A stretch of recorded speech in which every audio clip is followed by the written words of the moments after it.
Hello dear students, welcome back to my channel physics SPC. Alternating current का एक क्वेश्चन। In alternating voltage v the function of t 220 sin 100 pi t volt is applied to purely resistive load 50 ohm. The time taken for current to rise from half of the value peak value to the peak value is। तो इस question को दो तरीके से कर सकते हैं। एक फेजर डायग्राम जो एसएचएम में यूज करते थे हम उससे, और एक सिंपल तरीके से। फेजर डायग्राम वाले से तरीके से हम इसे कर चुके हैं और आप प्ले लिस्ट में जाके उस वीडियो को देख सकते हो। इसे सिंपल तरीके से कैसे करें वो जरा देखते हैं। तो जैसे सबसे पहले कहा है कि इसमें एक लोड रेजिस्टेंस है R is equal to 50 ohm, और यहाँ एक हमने एसी सोर्स लगाया है। इसमें voltage V the function of t 220 sine 100 pi t दे रखा है। जैसा कि हम जानते हैं कि प्योरली रेजिस्टिव में करंट और V are the function of t are in same phase.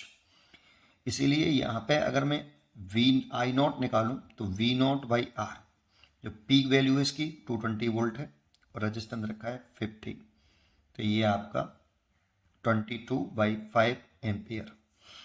तो इसमें जो करंट हो जाएगी I the function of t जो इसमें फ्लो करेगी is equal to I naught sine, phase same रहेगा, जो वोल्टेज का फेज है वही करंट का फेज रहेगा, दैट मीन्स 100 बाई टी। ठीक है, अब हमें यहाँ पे कह रहा है कि half of the peak value. तो देखो कुछ इस तरह से कर लो कि यहाँ पे करंट जीरो है और मान लो कि यहाँ पर ये आई नॉट है, तो यहाँ पे कहीं आई नॉट बाई 2 होगी। तो करंट को यहाँ पे टाइम जीरो, यहाँ से यहाँ तक टाइम लगा t1, और यहाँ से यहाँ तक टाइम लगा t2, और हमसे ये वाला टाइम पूछ रहा है कि ये वाला टाइम कितना। तो t2 में से t1 घटा देंगे। देखो अगर इसे मीन पोजीशन और इससे एक्सट्रीम पोजीशन पूछ लें तो ये t/4 समय लगता है, t/4, ये तो पता ही होगा आपको। ये निकाल लो बस केवल। तो ये t/4 में से ये वाला टाइम निकालना है। कैसे निकालें? तो देखो कि t1 टाइम में आप ऐसे लिख सकते हो कि अगर t1 टाइम में करंट जो है चेंज हो रही है जीरो से आई नॉट बाई टू, जीरो से आई नॉट बाई टू, यहाँ रख दो बेटा। तो करंट को चेंज कर दिया, I naught by two is equal to, इस वाली इक्वेशन में पुट कर रहा हूँ, है ना। और यहाँ से आई नॉट, इसे ओमेगा टी वाले से लिख लेता हूँ, ऐसे लिख लेता हूँ आई नॉट साइन ओमेगा टी। तो आई नॉट साइन ओमेगा टी 1, तो ये सन से कैंसिल हो गया। और ये साइन 30 की वैल्यू है, और साइन 30 मतलब π/6, तो ये साइन π/6 की वैल्यू है बराबर साइन ओमेगा t1, इससे ये कैंसिल हो गया। तो ओमेगा t1 ये आ गया t1 is equal to π/6 omega. ये देखो इतना आ गया बेटा। अब आपको क्या करना है कि जीरो से यहाँ तक आई नॉट तक टाइम कितना t2, तो t2 टाइम में करंट चेंज हो रही है जीरो से आई नॉट।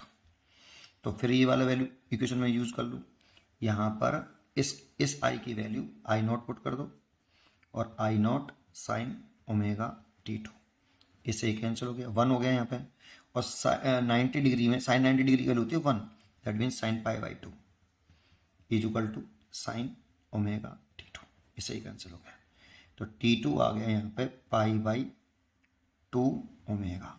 अब देखो इसको तुम ध्यान से देखोगे ना, तो ये π/2 ओमेगा की वैल्यू 2π/t, तो पाई से पाई कट गया, तो ये t/4 आया। जैसा कि मैंने कहा था कि ये समय t/4 आएगा, है ना। पर जरूरत नहीं है, आप यहीं तक करना अब इसको, है ना। ये अगर डायरेक्ट करना नहीं होता तो सीधा लिखते हैं t/4। चलिए अब क्या कह रहा है हमसे, ये वाला टाइम पूछ रहा है, तो t is equal to t2 minus t1। t2 की वैल्यू कितना 2 ओमेगा, और इसकी वैल्यू π/6 ओमेगा। इसमें π/ओमेगा कॉमन ले लिया, और यहाँ से 6 एलसीएम ले लिया, तो ये 3 और ये 1, तो ये हो गया 2π/6 ओमेगा की वैल्यू। देखो यहाँ से देखें तो ओमेगा की वैल्यू यहाँ से देखें तो 100 पाई, तो ओमेगा की वैल्यू 100 पाई, इससे ये कैंसिल, तो ये हो गया 2 से ये काट दिया, तो 1/300 सेकेंड आ गया बेटा।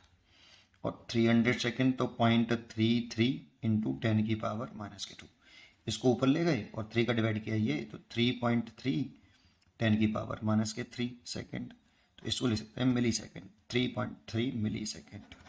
इसीलिए इसका आंसर हो गया D choice is correct, 3.3 millisecond. पढ़ते रहिए और खुश रहिए।